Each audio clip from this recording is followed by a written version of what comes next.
Welcome to my 30-day DevOps challenge. Today I learned shell-scripting basics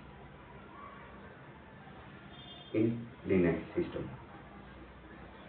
A shell scripting is a simple file that contains a series of Linux commands.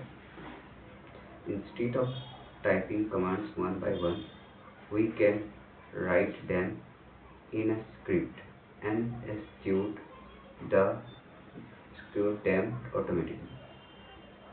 I learned that every shell script starts with a special line called the cbang. This tells Linux to run the script using bash.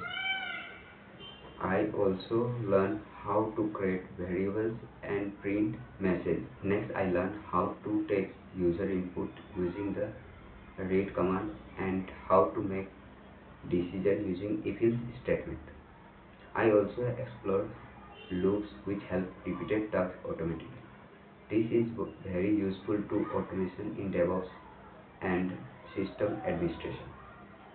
Shell scripting can used to automate backups, monitor servers, manage files, and perform many repetitive tasks without manual effort. My biggest takeaways today is the shell scripting is one of the most important skills for Linux and DevOps engineer because it saves the time and reduces human errors.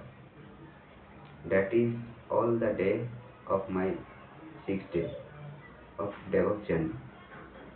Thank you for watching.